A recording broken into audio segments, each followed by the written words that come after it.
even that. Even though I thought I did, I wasn't fully trusting God like I should. I'm gonna give you one bigger than that. It ain't even that. The thing about a friends with benefits is they can always be replaced with a boyfriend or a girlfriend. So when you treating God as a friends with benefit, unless you elevate a friends with benefits to an actual partner, right, they can always be replaced with something. Right. It can be another friend with benefits, or it can be somebody that's in a placeholder of being a partner. And God doesn't want to be your placeholder. And it ain't even that. God not even the placeholder. Whatever you using as your God, became the placeholder. But he's not gonna allow a placeholder. Like God is like jealous. Marry me or no. No, he's a jealous guy. He don't play that. Yeah. And that's the thing. Like when people try to, and I'm guilty of this too. Everybody is guilty of this at one point, where they make God second. Yeah. It's not even just friends with benefit. You making God second in your life. Right. And God jealous. He will take out whatever is first. And he will let it be a person, place, thing. If it's a noun. And how he did it with me, because I realize now, like all of what I was experiencing and going through back in 2020 was God like getting me and saying, oh, this is your God? Cool. I'm gonna make it mess you up. Oh, this is your God too? I'm gonna make it mess you up. I'm gonna make it hurt you even more. Because at first, honestly, sex was my God. And mine was relationships.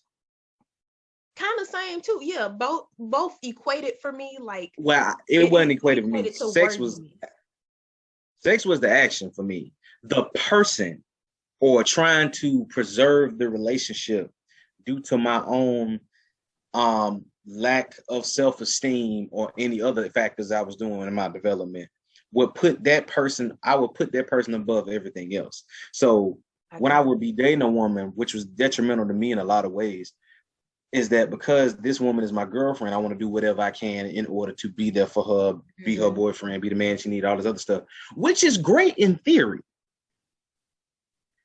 But not if that's your absolute thing that you got on top of your list. Exactly. God's supposed to be above that. So I can definitely say in the relationships I've had, and the last couple of relationships I've had, that God has removed them purposefully because I put them ahead of him, and he was like, oh no. And see, for me, what would happen is I would pick myself apart to try to fit into somebody else's idea of what a woman should be, what a girlfriend should be. And instead of who God called me to be, and instead of what God said I should be as a woman.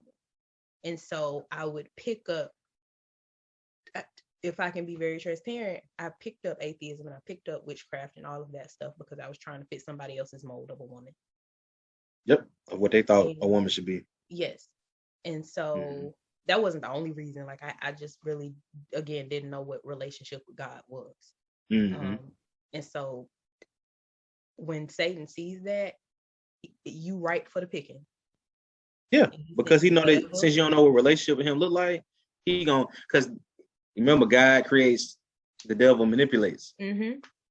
So God created a relationship. If you don't know what a relationship is, Satan gonna manipulate whatever that relationship is gonna be to you. And he got that with me because I didn't know what like real relationship was, not just with God, but in general, with my people, family period. And all of that. Yeah, with people, period. I'm thinking possession is relationship. And I'm thinking, what you mean possession? By possession, like what? Yeah, people like wanting to possess people. They're mine. You know, that's funny. That's one of the 6 types of toxic people is possession. I used to be that. I used to be that, and I used to be so broken because that was so tied to your ego.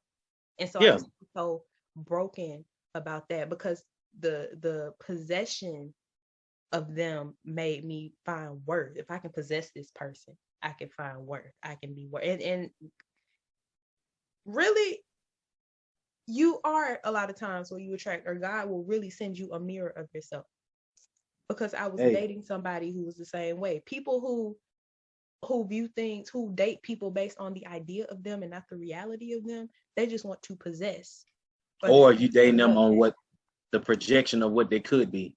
Yes, and that's possession that makes you feel worthy in a way, because it's like, oh, well, they're this type of person and they're this type of person. Oh, that makes me feel good about myself, because if they're like when men want somebody that's like, she got to be super fine. Yes, be attracted to your people.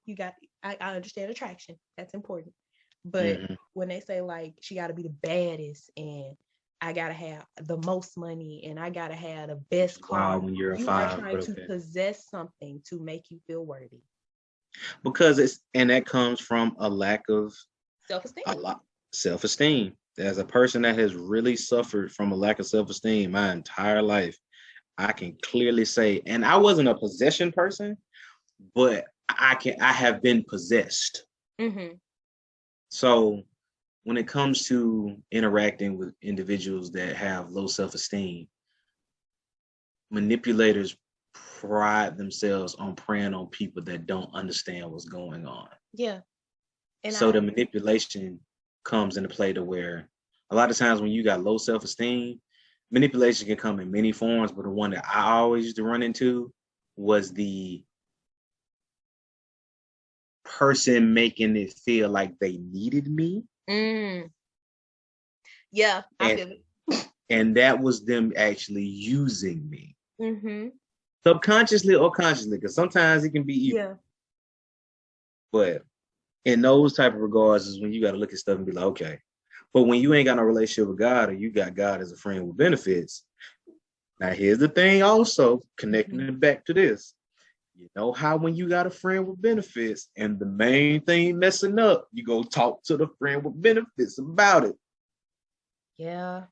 And you the friend with benefits supposed to make you feel better. Yeah, and the main thing, so you done made your job your God, and now you pissed off at work, or you don't. And now you come to talk to God about it. Like, God, I need a better job. I need. I ain't tell you to get that job. God, like, I ain't tell you to do that. Who told you to put that application in? Not me. Who told you to stay there? I told you to quit 6 months ago. Oh, God, this man, this woman, they treat me wrong. Da, da, da. I told you not to get a relationship with them. Oh, preach. You ran up behind that person.